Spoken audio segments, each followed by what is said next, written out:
Here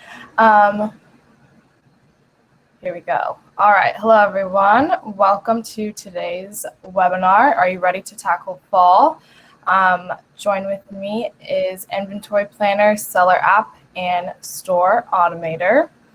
So before we get started, there's a few housekeeping rules.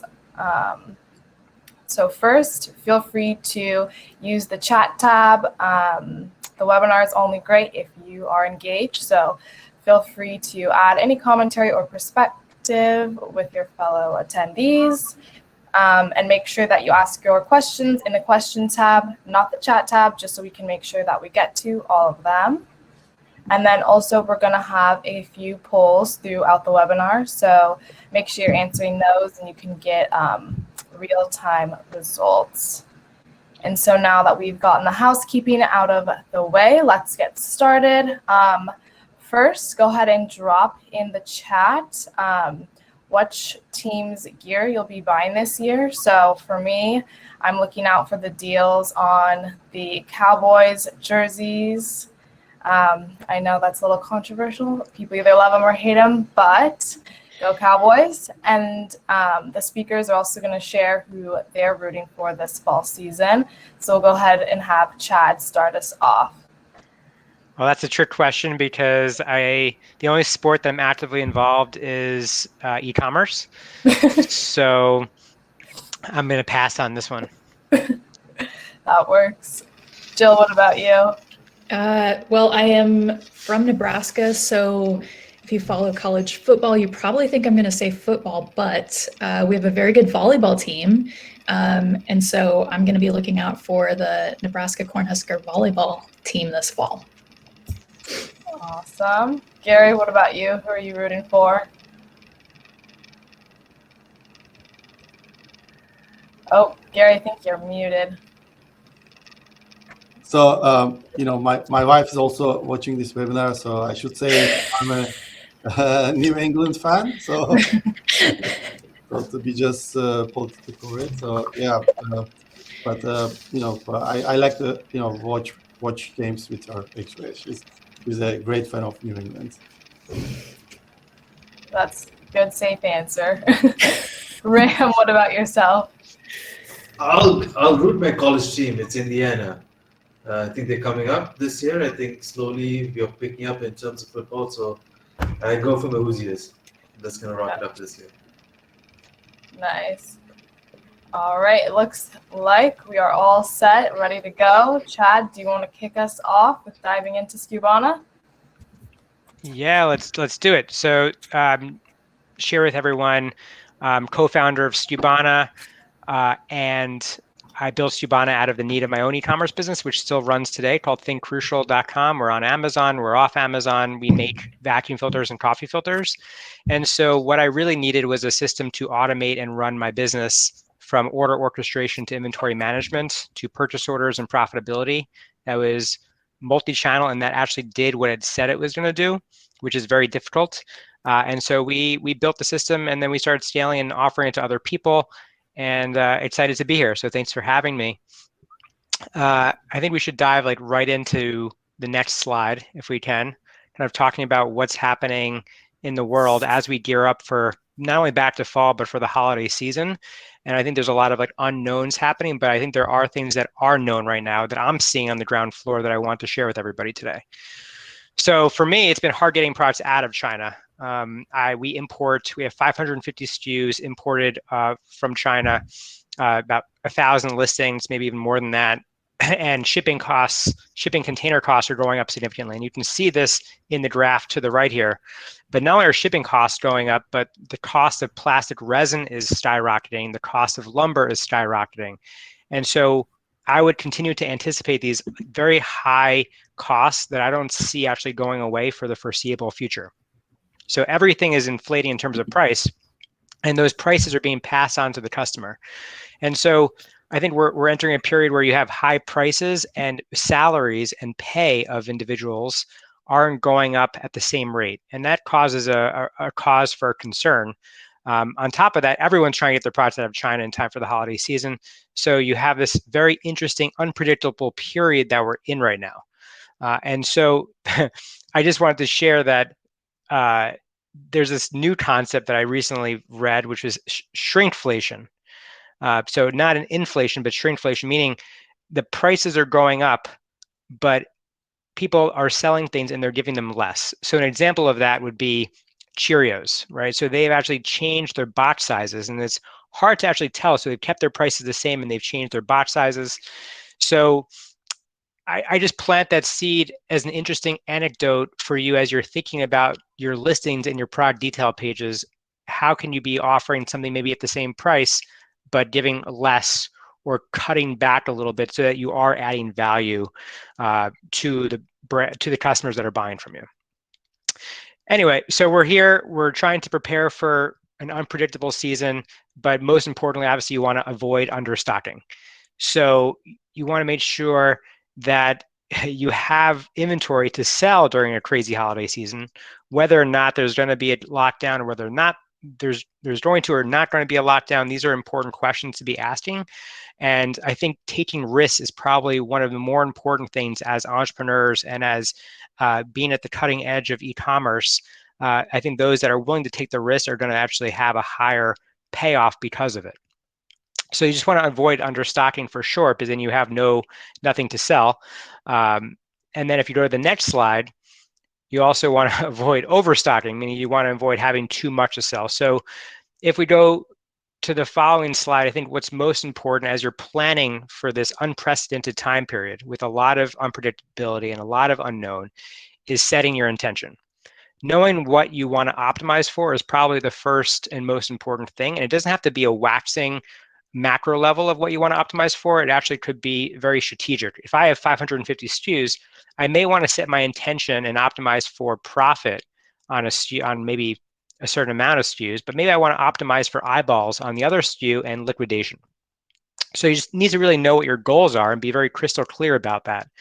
And then going into the next slide, we sort of broke it down based on like other things that you can optimize for during this time. And so there's always this debate of whether you should sell on Amazon or off Amazon. And I don't really think it's binary. I think you can sell on Amazon and sell on Shopify simultaneously. And there's ways to do that, right? You can have your hero SKU on Amazon, which drives eyeballs and social proof, and then driving a lot of that off Amazon as well to your Shopify site or whatever storefront you've built with. So I think being anywhere your customer sleeps, where they're engaging with your brand is very, very important and should be probably top of mind as you're thinking about the coming months for the holiday season. And then if we scroll to the next slide, I kind of alluded to this, is that there's this concept of like adding a diamond SKU to Amazon, because Amazon's taking a lot of data from a lot of brands and using it to their advantage. And there's a way that you can actually do this in a very thoughtful way and add your product to Amazon. Just like I think in the example here is Buffy. They have like one hero SKU that they've added.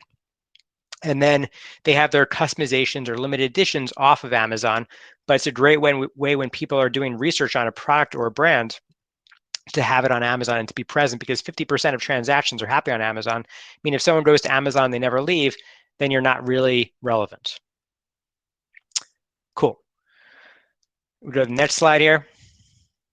So here's like another interesting nugget that I've shared historically, which is essentially if you have a Shopify site, you can actually, or if you aren't on Shopify and you want to build a site, right, you can use this link at the bottom, this URL attached. So if you put in, like, let's just say the website was abc.com/ the rest at the bottom, that will give you the best selling products that are on your competitor sites or interesting sites that are on Shopify that maybe you want to add to Amazon, or maybe you want to add to your portfolio. So again, I think, so the premise is to have one of your most popular products on Amazon. When they need you, they'll find you and they'll pick you, right? So basic stuff, and then you can have stuff off Amazon. But there's also a lot of data that you can extract, like sessions and conversion rate, that help you make strategic decisions about your business that you can be also pulling off Amazon as well. And also impression share and market share if you're in the brand registry. That is pretty amazing. The next thing that we would optimize for is just retention. So I think a lot of people, when they look at what they're spending online, they're not thinking about, okay, well, what about the repeat purchasing decisions? So The advertising cost of the sale, the ACoS number that's managed on Amazon very specifically, doesn't include, well, if someone buys from you again. Sorry, my cat is acting up here. Hi, everybody. So, so essentially what you want to think about is how you can actually get more dollars out of that same customer again and again, and get them into your funnel again and again. And it's easier for someone to open their wallet twice than open up the first time. And again, this is more information and data that you can be extracting even when you're selling on Amazon, right? So you're extracting this data and you're working on building out your LTV, extracting more dollars from that customer, increasing your LTV as well, and then optimizing on that forward basis. And this also lowers your cost of acquisition when you are, because you've already spent to acquire that customer, and now you're just constantly getting more and more money from those customers. So there's some interesting strategies you can do for that, and this is not the time to do it, but this is just planting the seed of thinking about this as you progress into the holiday season. And then the last piece is that I don't think there's any software that can actually predict right now what's the right inventory stock and what's going to happen in the holiday season. And from what I've seen so far, Amazon sessions, from the data that I've seen, Amazon sessions are lower than they've ever been. Maybe it's because people are taking vacations after they're coming back, after COVID has subsided in certain regions. But right now, the traffic on Amazon is down, but we don't know if that's going to be a forever or if this is just right now, or maybe it's just the summer doldrum.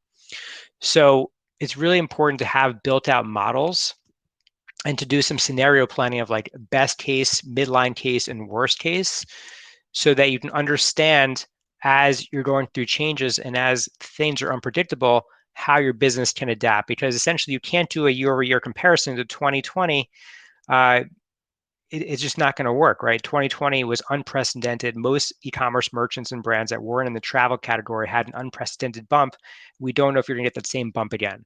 So it would challenge your forecasting norms. And so it's important to actually have a logic to handle it. Now, you can use Skubana logic, but you still have to use your own intuition that software platforms can't really scale. And so I would challenge everyone on the call to challenge their own forecast and to build this mid case, high case, and low case, and build their inventory forecasts and planning, and certainly their ad budgets specific around the new horizon that we don't know what will be. So that's my segment. And essentially, if you're interested in Skubana, which Skubana is an inventory system that I've used to run my 7-figure business with one employee, everything automated with technology, we're offering a gift card for people to join and have a demo. And actually, the demo is of real live data. So you get to see how I'm running my business today. And if you want to join, there's a link right there at the bottom. Sign up and you'll get a $50 gift card. I think it's a good use of time, regardless, but check it out. Perfect. Thank you, Chad. And then I will pass it over to Jill. And while inventory planning is unprecedented this year, just like last year, I think inventory planner is a great addition to Skubana that can help people who are looking to have better forecasting. But I'll let Jill get into it. All right, thanks, Ashley. So yeah, getting into forecasting customer demand, how do we figure out after a year and a half of crazy sales patterns have been really disrupted. So how do we head into the holiday season using the data that we have? So if you want to go to the next slide, what we're always trying to think about for forecasting accuracy is, and then on the next slide, is looking at, okay, what is that relevant period in the past that is going to help us to forecast in the future? So that's tricky right now, right? As both Chad and Ashley said, how do we take data that we have and try to figure out what we're going to need for this holiday season? So typically, or one thing I want to kind of lay out first on the next slide is to think about, when were you in stock and out of stock last year? I know that, with container prices going up, all sorts of disruptions to supply chains, that there were a lot of stockouts across just a lot of merchants. So keep that in mind with your data in the past. The best data that you can use is looking at when were you in stock to see really how much are customers purchasing when items are available so that you can forecast into the future. Okay, if we are appropriately stocked, how much can we sell? So that's just kind of a baseline. Looking through that, the next slide shows an example of that calculation that I'll just run through really quickly. So go ahead and click a few times here. So if we think about the example of, okay, we sold 30 units in 30 days, it looks like our sales velocity is 1 unit per day. But what if we were out of stock half of the month? All of a sudden, we've doubled our sales velocity. We actually sold 30 units in 15 days. So you can see how at scale that really adds up, where we could be under forecasting pretty dramatically what that demand is from customers. Okay, so that's a baseline that I wanted to get out there in thinking about, stockouts are a really important piece to getting a more accurate forecast. Then on the next slide, we're taking a look at, okay, we're heading into a seasonal bump, Black Friday, Cyber Monday. We know that even if you're not selling items that are specifically seasonal, there are just more shoppers in November and December. So we need to prepare for that. Typically, on the next slide, we would take a look at, okay, what was the pattern from last year? And then we would apply this year over year increase. And as Chad said, if we're applying the increase from 2019 to 2020 now to 2021, we're probably going to be overstating that in a lot of different cases. So what I'd recommend here is, first starting out with that baseline of what your numbers look like last year, and then probably capping what your year over year increase is. So maybe you saw 100% increase, maybe more. Last year, even on certain products, maybe you want to cap that more at like 30%. This is where the data comes into play with your business intelligence as well, and saying, okay, here are the increases that we've seen so far earlier in 2021. So I would suggest, some special considerations are capping that year over year increase that you're looking to apply for 2021. We probably will not see that in most cases, the kind of increase that we saw the prior year. A couple of other considerations. One, talk to your vendors now, order now, order early.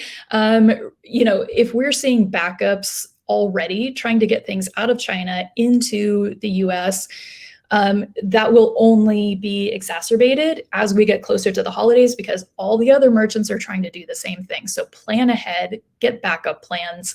Talk to your vendor now, whether that is reserving manufacturing time, shipping times, whatever it might be. It is definitely not too early to start this conversation with your vendors. So as soon as the webinar wraps up, please talk to them. All right, so that's a background on some seasonal and special considerations for this year when it comes to forecasting. Now we're taking a look at, okay, we've forecasted what we think is going to happen for the rest of the year. Here's our scenario. The data can be really overwhelming. So how do you prioritize what to order? Not only from a data overwhelm perspective, but maybe you don't have all the cash in the world to just buy everything. So we need to make some decisions in the interest of cash flow. So I think ideally what we're looking at, first is on the next slide, we show the calculation for what replenishment looks like. So we're taking our forecast. What do we think is going to happen in the future? What stock do we have right now? And what orders are already in transit from our vendor? So you want to think about everything you've already committed to, both in the warehouse or at Amazon, and that's on the way, and figure out what's that replenishment number. How much more do I need on top of all of that? And ideally thinking about the timing of when those orders arrive, excuse me, as well. So that's replenishment.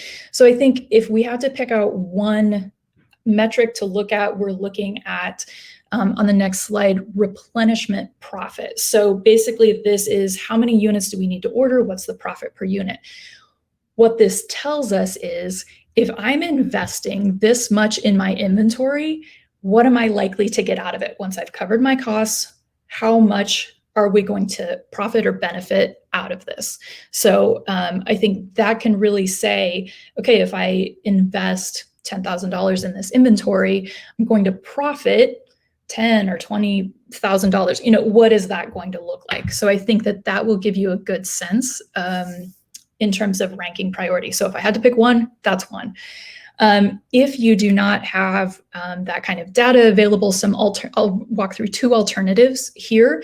On the next slide, we take a look at stock turn. So basically, we're thinking about how quickly are you going through inventory? And another way, thinking about cash flow is thinking about how quickly are you recuperating that return, on spending money on your inventory. So how quickly are we going through that? So it's pretty common to look at stock turn on an annual basis. And you may see something like doing like 4 turns per year. It may be much faster than that, depending on your sector. So if you're in fast fashion, you're going to go through stock much faster than that.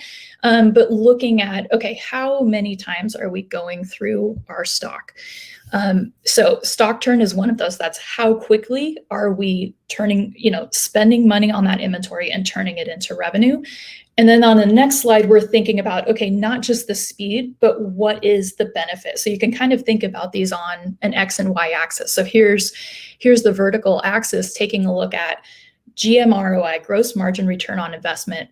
What is the profit divided by average stock cost? So this is going to give you a percentage of, okay, now that I've covered my costs, what's the profit we're getting out of this? So like, how large can I amplify this, right? So I'm investing in my inventory and here's how much I can get out of it.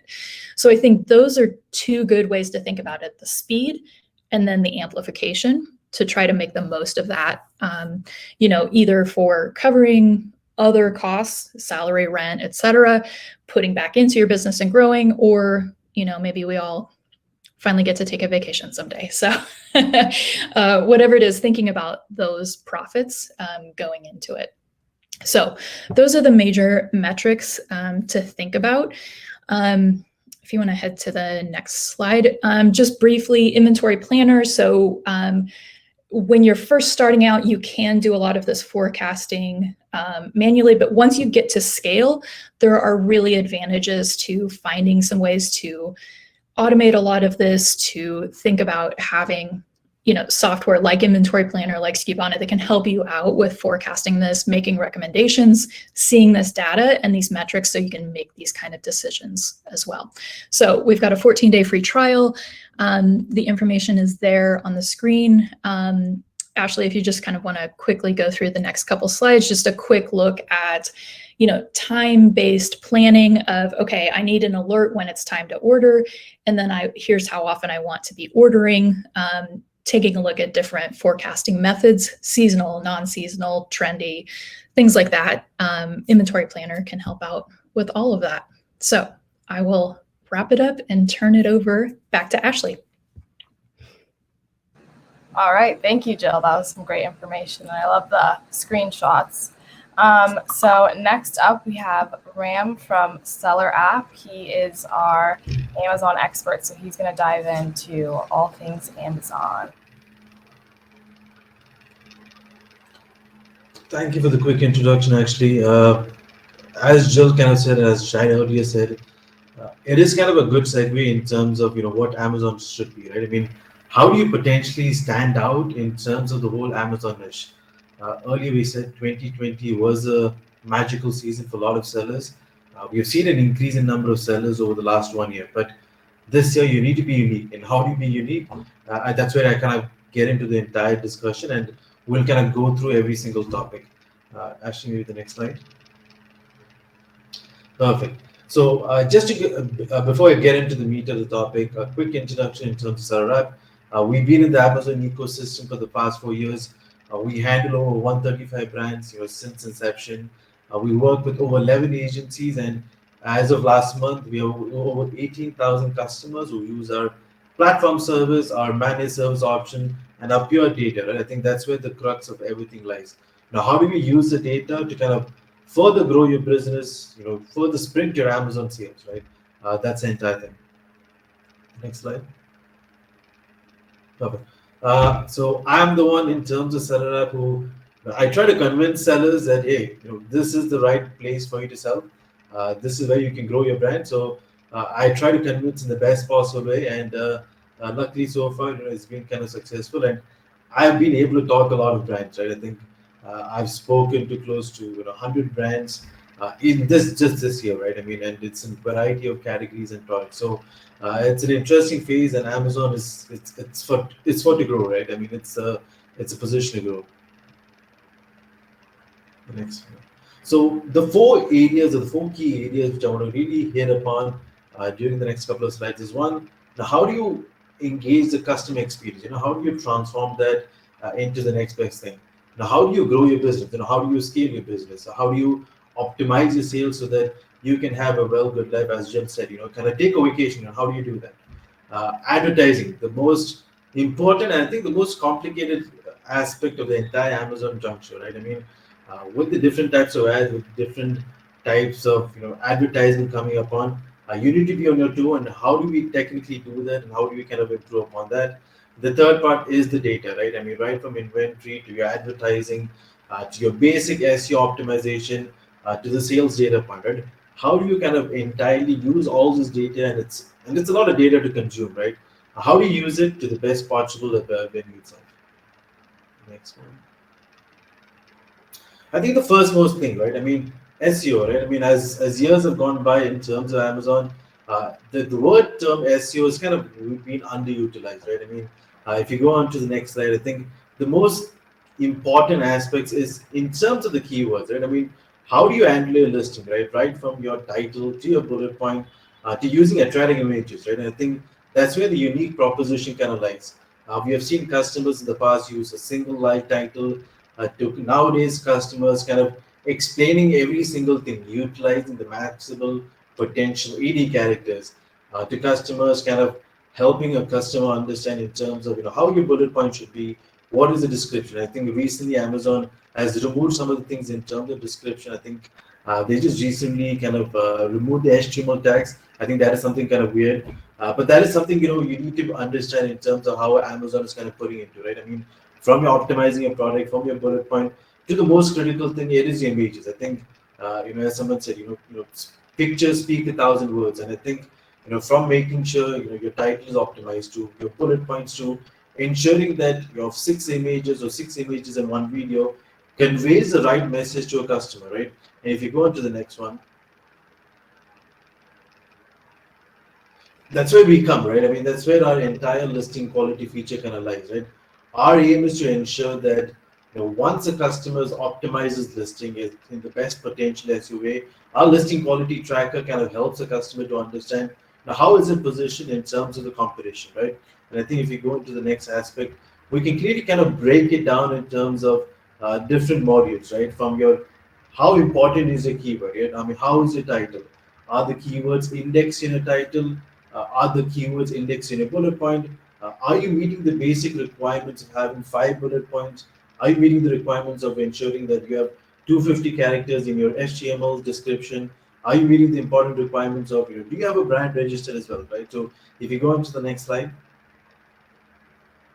it is the most crux thing, right? As I said earlier, the keyword is the base of everything what you see in Amazon, right? Right from the point of generating an idea to figuring out, how do you need to optimize advertising, to figuring out, how unique a product can be in terms of the whole Amazon scale of business, to figuring out how else can you improve your sale, right? I mean, the most important aspect of the entire scale is to understand, it's from a keyword, everything is kind of generated, right? I mean, you get an idea for a product from a keyword, you get an idea to kind of target a competition from a keyword itself, and that's where you kind of get an idea to figure out what else needs to be done in terms of uniqueness, in terms of the product itself. So if you head on to the next slide, that's where we come, right? I mean, that's where our SellApp's data is kind of utilized in the best potential way, right? I mean, we track a lot of data, we understand how customers react using our platform, and that's where we are able to kind of let our customers know in the best potential way of, how do you get to that satisfaction? I mean, what is the strength required in terms of the keywords, in terms of optimization, and where do we get the entire potential itself? Next slide. And just to get into deep dive, we always do a complete demo in terms of SellApp. We have a weekly session. It's a 1 hour deep session. We go into different aspects in terms of our platform itself, right from keyword research to advertising. So if someone is interested, please do join every Thursday. Go to the next one. And now from obviously moving on from the keyword, once a customer's kind of understood, the next most important thing is now how do you optimize your sales? What else do you need to do to kind of further grow your sales? And I think it's a good segment we kind of earlier discussed in terms of the inventory, in terms of how you need to pre-plan your entire segment for the Q4 season, and that's where our sales optimization growing has to happen, right? If you head on to the next section, I think the three most critical aspects we really try to focus upon is how do you ensure that there is a customer buying experience, right? I think Chad earlier brought up an example in terms of the Cheerios, right? I mean, how they've kind of ensured that their packaging is kind of different, but end of the day, it's a true value from the brand itself. How do you ensure that you get more reviews, right? And what kind of opportunities you need to reach out to? One of the things we've always found with the customers struggling in the start of the scaling of businesses, they don't have enough reviews. I mean, is 50 reviews good enough? Is 100 reviews good enough? But honestly, there's no critical number. Uh, what you can technically try and do is by getting more reviews, by getting more feedback, one of the most important strategies which you can really apply is try and see what is missing from your product, right? I think one of the most critical points a customer kind of earlier made to me, I think earlier this year, was he kind of said, Ram, what I do is as soon as a customer leaves a review, I kind of go through, right? It can be a negative review, it can be a positive review. But what I try to intake from the entire experience is, what else can I do with my product to make it better, right? It can be with my packaging. It might say that, okay, hey, this product is too expensive. It does not say what it is kind of mentioned in the title, and that's where I want to ensure that I meet those customer queries, I meet those customer answers, and make those difference, right? I think end of the day, the entire strategy kind of to improve your sales kind of seeing lies in terms of understanding what the customer is looking for. And if you can really meet out to what the customer looks for, I think that's where your entire goal of boosting your sales happen, right? And the third most important thing, and since especially the pandemic and the lockdown we have seen, is that the key importance influencer marketing kind of plays, right? I mean, I think we have a lot of customers. I think close to 40% of our customers uses those strategies in terms of ensuring it reaches out to vast audience, right? I think one of the most key things we've seen in the last 1 year is those TikTok ads where customers utilize various methods, right? I think using TikToks, using influence marketing, ensuring that it is reaching to the right target audience, right? I think uh, the best way to kind of do is try and figure out in your segment, in your category of products, who are the top most influencers. Try to reach out to a email message if it's possible through Instagram. Try to reach out to them and try to kind of understand, what is the best way to kind of push your product. Right? I think that will allow you to kind of entirely create this whole experience from creating the buyer experience, because it is those influencers who's going to push your product to get favorable reviews. Right? I think that's one of the most critical thing, and also to leverage the best possible situation. Right? I think, as you said earlier, I think there has been an influx in terms of the number of sellers since last year to this year, from 2020 to 2021. So the key most important part is to make sure that how do you make yourself unique in terms of the entire product design. So if you head on to the next slide, I think that's where our dashboard kind of lies, right?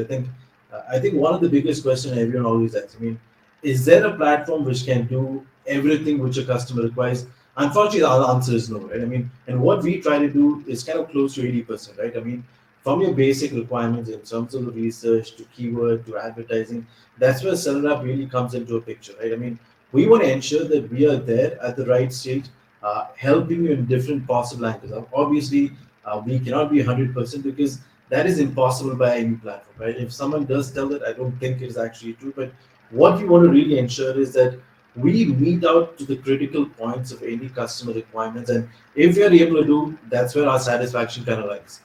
So if you head on to the next slide.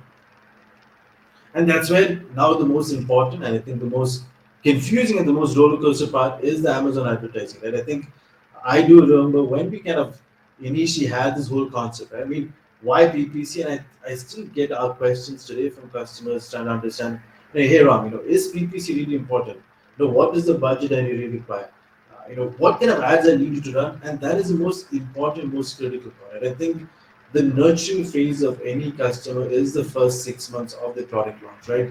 Even can be for a customer who's starting out, it can be potentially for a customer who's in the growth phase, or even the mature phase of the business, right? And I think the advertising, right? The Amazon advertising is the most important part, because without advertising, I don't think anything kind of functions, right? I mean, Without advertising, you're not able to get extra sales. Without advertising, you're not able to kind of forecast in terms of what needs to be done for the next 4 months. And if you head on to the next slide, I think one of the most key important things we want to really focus upon is the numerous data points you see in terms of advertising. I think one of the good examples recently, one of my customers actually kind of mentioned to me was, what he said, Ram, through advertising, I'm able to understand, what is my target audience, right? What is my market, and how do customers react to my product, right? What kind of keywords do they use? What is the search volume in terms of my product? What kind of searches do I get? And I try to figure out how do I need to further improve my product itself, right? And that kind of goes back to connecting, what we said in the earlier part. That is your keywords, right? I mean, how do advertising happens? It is purely targeting different searches, a potential Amazon customer would type in the search bar itself. And that's where we try to understand these numbers, right? Right from managing over 420 billion in terms of the ad spend to tracking over 100 million product, right? We try to understand the different data points, and I think this is a surprising number which I kind of got to know a couple of weeks ago. In the Amazon ecosystem, there are close to 4,000 million different data points which a customer can use, and that is a lot of data points. I mean, I think it is unbelievable that you can have these many points which you can really understand. It's difficult to kind of consume as a data, right? I mean, right from your maybe a search volume, from your conversion metric to your CTR to your inventory metric, your forecasting. I think if you look at the number of different reports you find in the seller center, I think it's absolutely crazy, right? I mean, I think there are over 50 or 100 reports which you can consume. And as a solution, what we want to ensure is that all these data points is consumed in the best potential way so a customer can potentially understand. So if you head on to the next slide.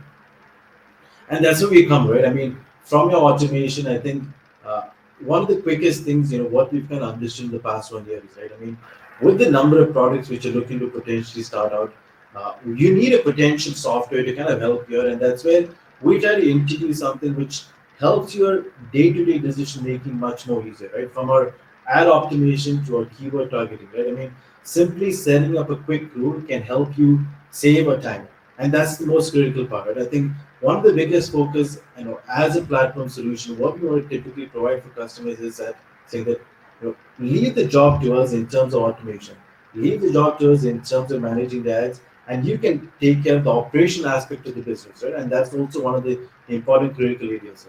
If you head on to the next slide, and that's where automation comes, right? I think if you click on the next slide. And I think, going back to the whole entire point, right? I mean, it's from your automation to your PPC structure, right? I think, I can go an entire session just speaking on PPC, but I think one of the most important things any customer will need to understand is, without PPC, nothing can happen, right? You need to kind of make sure you're structured in terms of the entire campaigns. You have a solid budget and you have a solid forecast in terms of what your long-term goals should be and what your short-term goals, right? I think the two most important questions we always ask any customer onboarding onto a seller app is trying to understand, what is your 3 month goal? I mean, what is your 6 month goal? How do you plan to achieve, what you need to do? I mean, do you have enough products in stock? Do you have any seasonal products? Do you have any strategy in terms of advertising? Have you done advertising in the past so that we can potentially try and use all the historical information as possible? So if you head on to the next slide, I think one of the most critical things we want to kind of really focus upon is going back to the actual keyword itself, right? And that's what we try to understand. How does your bidding work? I mean, how have you done in the last 1 year? I think one of the most important, but I think either I think Jill or Chad was kind of what you're referring to. Your data from 2020, it's a good number because we have seen a jump in terms of the overall sales. But can you really compare it to 2020 to 2021? And that is something, one of the most important things we want to really focus is to try and see if we can put that as a base parameter, and that might be actually kind of difficult, right? So what we typically try and do with our accounts is, try and look at the historical data, try and figure out how the bids have worked. Typically, what we like to look into is at least 2 years of data. So right now we go up to 2019, try and see what is done in the previous, let's say, ad campaign. What kind of keywords have you targeted? What is the bidding strategy? Is it an up and down strategy? Was it an aggressive strategy? Was there any percentage in the top of the search which you've applied? And that's where we kind of focus in terms of the advertising itself. If you head on to the next one. And as I said earlier, right, I mean, strategies can be unlimited. But I think the main focus in terms of the entire PPC is one is obviously trying to improve sales. I think that's the bread and butter of any customer who comes on Amazon. Second is trying to ensure that you get as much visibility as possible, right? And that kind of relies on which growth phase of your company are you, right? I mean, are you in the growth phase? Are you in the early stage phase? Are you in the mature phase of your Amazon business, right? And the third aspect is while your PPC kind of improves upon, you want to also ensure that you have enough organic ranking in terms of the product so that customers do find your product, right? I think that's where the goodwill kind of lies, right? It is really critical right now that we need to ensure that we do get repeat customers, and that's why you improve the buyer experience in terms of the entire Amazon system itself. If you head on to the next one. I think we can head. I think I've spoken more than enough in terms of the PPC aspect itself. But I think the last and the most critical part, obviously I've spoken about keywords. I've spoken about how do you improve sales. I think the fourth most and I think the most important thing is how do you understand the data, and I think that is the most important aspect. Right? I think we've spoken about different data points which is available for a customer in terms of maybe reporting, in terms of software is providing these solutions. And I think it is the most important aspect in the entire system, right? Because uh, for a customer to grow their business in Amazon, you need to really understand, how the behavior is. You need to really understand how these data points work. I think we earlier kind of mentioned, look at the, pay session in terms of the views, forecasting in terms of, how do you need to plan your inventory. And these are these minor data points the customer needs to really understand. I think that is where you need to really focus upon, right? I mean, understanding this intangible assets called data, and I think that is the biggest moving forward system, right? I think for years to come, these data points are really useful, and I think as Chad earlier mentioned, Amazon technically uses these data points to kind of further improve, right? I mean, we all know about the entire A9 algorithm. It is still a complex system, which I think no one really understands, but entirely it works on data, right? And that's what we really want to improve upon and ensure that Seller App is the right partner for the entire scale itself. The next slide. And I mean that's what I mean. The just to kind of complete the entire thing. Right? I mean, there is no single strategy which can work out for every customer, right? I think every experience is a curated experience. I think the most critical thing for the entire Amazon journey is be patient, right? I mean, things do work out, things don't work out, right? I think the last year was a bad period for customers who are in the travel category itself, but I think this year is slowly kind of picking up, right? So I think the most important point of anything is be patient, be there, make sure you're utilizing the right information, make sure you're listening to the right people, and try out experiences, right? I mean, try out experiments and ensure you're going in the best phases possible itself. You can go to the next slide. So, I think I'll pass it on to Gary right now. All right, thank you, Ram. And then last but not least, we're going to pass it to Gary from StoreAutomator. Thank you, Ashley. So hi, everyone. My name is Gary G. I'm the co-founder of StoreAutomator. And thank you to all our speakers for their valuable insights and recommendations earlier. So on this final part of the webinar, I wanted to share some post-COVID shopping trends, possible implications onto the holiday shopping season this year, and how retailers and brands can get ready, in the light of these changes. So without further ado, let me start giving you some forecasts and the numbers. So as everybody may imagine, the digital shopping is growing faster than ever. And to quantify this, eMarketer forecasts that the total US e-commerce holiday retail sales this season will rise over $206 billion. And it will be for a record 18.9% of the total holiday season's retail sales. So, and what is more, 60% of this year's holiday consumers will prefer the online shopping, according to research conducted by Deloitte. So if you want to capture a slice of this massive holiday retail sales and thrive, retailers and brands must start planning the holiday campaigns now. So one of the best ways to get started with your holiday e-commerce campaign is to learn from the recent holiday retail statistics. So the next slide, please. So while e-commerce was booming overall in 2020, not every industry has the has experienced the equal success, and trends vary across different verticals. So, for example, in the home improvement category, the hardware segment see a whopping 137% increase in the order count due to COVID-related restriction that make the consumer to repurpose their travel budgets for home improvements, like Ram mentioning earlier about the travel category hit by slow sales last year, obviously because of the COVID-related reasons. So similarly, COVID triggered consumers to spend more on sporting goods and increase in exercise to stay fit and strong.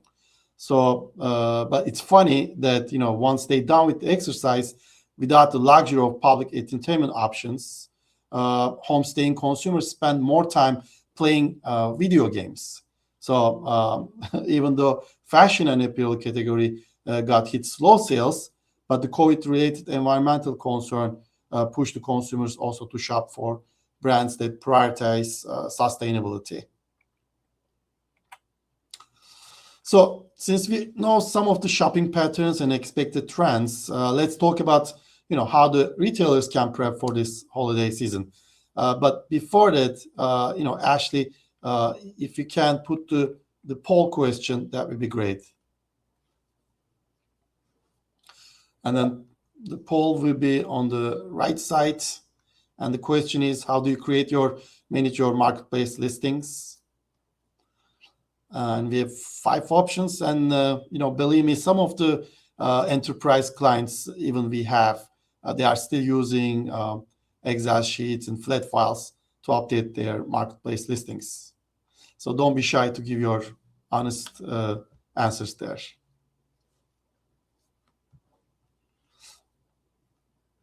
I think that will be good enough. So thank you for the answers. The result will be at the end of this webinar. So we say earlier how the brands and retailers can prepare for this holiday shopping season. And COVID-related uncertainties make consumers even more concerned about where they should be shopping and who to trust. So sellers should focus on building trust with customer by providing a consistent message about their brand and products across all the channels and the customer shop at.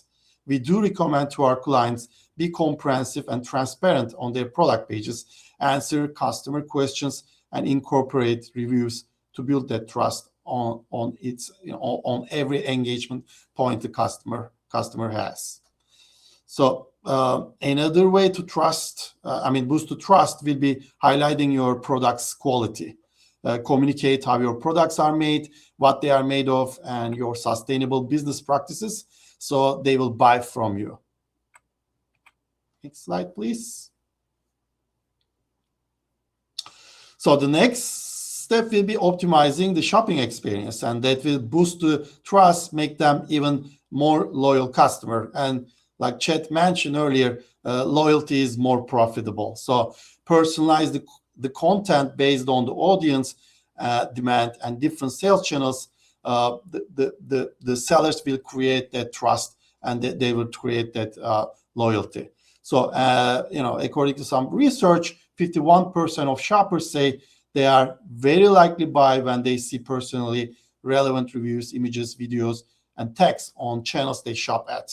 And this will include the product detail pages on the brand site and listing pages on the marketplaces. And the second, focus at your attention in the images and the product description. 45% of these shoppers also say that high quality images and the detailed product description were among the top 3 reasons that they trust an online product. So as an example, let's check how this award-winning screen cleaner brand Whoosh does it with enhanced content. Here, what we see is nicely designed product listing page with all the information and the social proof the customer needs to make an educated decision.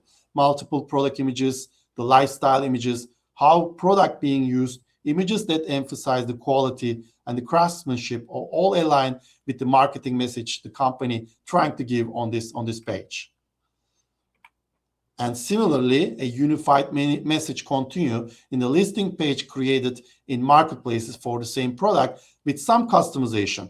Even though the title was shorter on the brand's own site, longer on the marketplace title can result higher search ranking in marketplaces, as Ram was mentioning earlier. Some of the optimization to the listings will create that higher ranking and will result in higher sales for marketplace sellers. So just below the long title also, you will see the bullet points occupy a prominent real estate in the marketplace product listing pages. Whereas on the site, it was part of the main description below the fold. So this all required a customized approach when working with different sales channels and optimizing the shopping experience per audience demands. So I can almost hear from our audience having an enhanced content is not an easy task. And you are right. While so many other things are going on during the holidays and getting prepared, retailers and brands may use automation to ease the stress on this busy time of the year.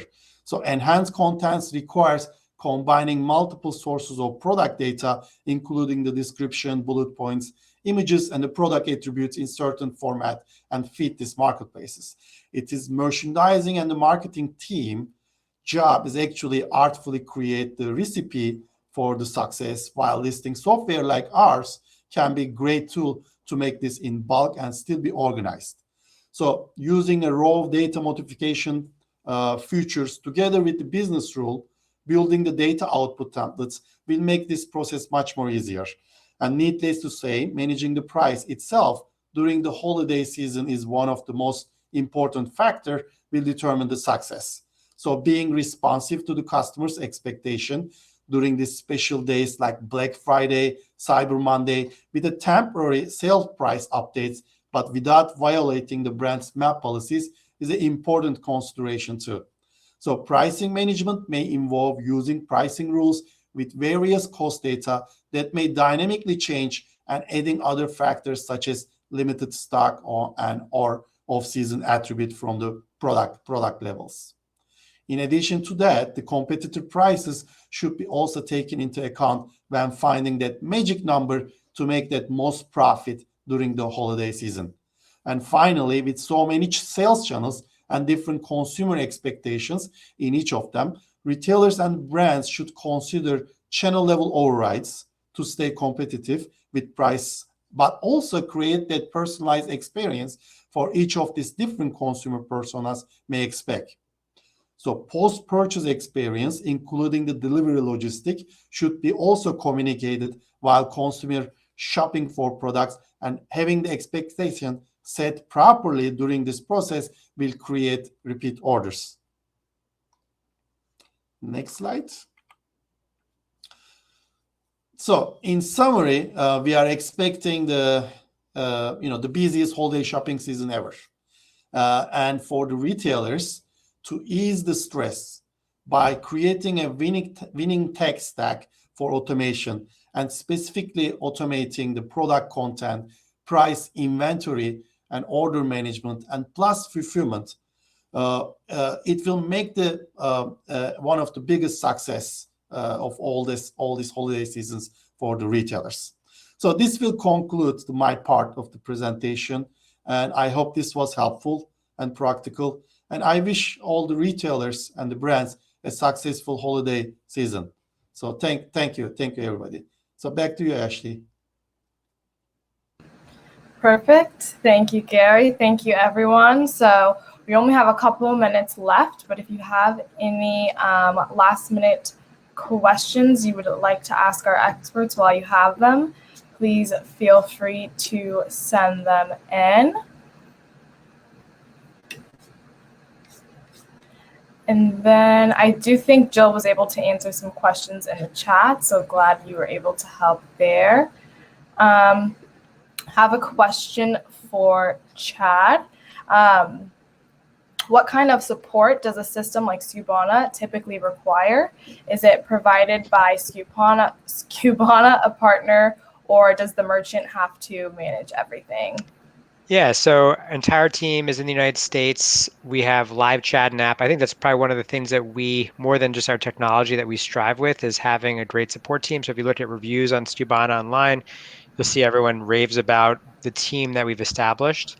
So yeah, for mission critical software, we are here to support you. We don't just sell you a software and then walk away. We're here every step of the way. Perfect. Thank you. And then Jill, I also had a question for you about bundles. How are bundles factored into planning, and is that rise with the holiday seasons? What do you see there? Yeah, definitely. So planning for when you're selling bundles and even assemblies. So bundles are like virtual groups of items. Assemblies are manufactured goods a lot of times. Yeah, you definitely want to take that into consideration with your forecasting as well, so that you're ordering enough components that go into those too. That's another thing that as you're scaling, that can get pretty complex if you're handling forecasting by spreadsheets. So yeah, keep an eye out for your bundle sales, how those are moving, as well as your assemblies, and if you have assembly time to factor that into. Okay, thank you. And then Ram, we also have a question for you about keyword. What does one do if the keywords are relevant to their product, but they're not performing well? So I think that's a really important question. Right? I think one of the things you need to really focus upon is try and understand. I mean, how is the data performing, right? I mean, if you're running ads, try and see the data, right? I mean, are you getting impressions? Are you getting clicks? If it's not really working out, and if it's still a relevant keyword, I would try and not waste a lot of money. Maybe market, reduce a bit. That's one thing you can do, but it has to be still critical, right? So. I mean, most of the times it has to do something with your listing, maybe the direction in which the product is, maybe the pictures, right? So if it's a really important keyword, try to keep it with you. Maybe mark it down in terms of the bid. I think that's the best solution you can have. Perfect. Thank you. And then Gary, coming full circle, how does StoreAutomator integrate with Skubana? So we have a direct integration with Skubana through the APIs. Skubana is one of our ERP partners. So our mutual clients usually use our system to create the products, then push it to Skubana, and then they do the other things that Skubana do in terms of order orchestration and reporting and purchasing and so on. So we have a direct integration with Skubana through the APIs. Perfect. Thank you. And thank you to all of our viewers for watching this webinar. We hope that you learned something new. If you have any questions, you want to get in contact with any of the lovely speakers, or you have any feedback for me, feel free to email me. It's ashley.brown@skubana.com. Open to talk with anyone, and I hope you all have a great rest of your day. Thank you. Thanks. Bye. Thank you, everybody. Thank you.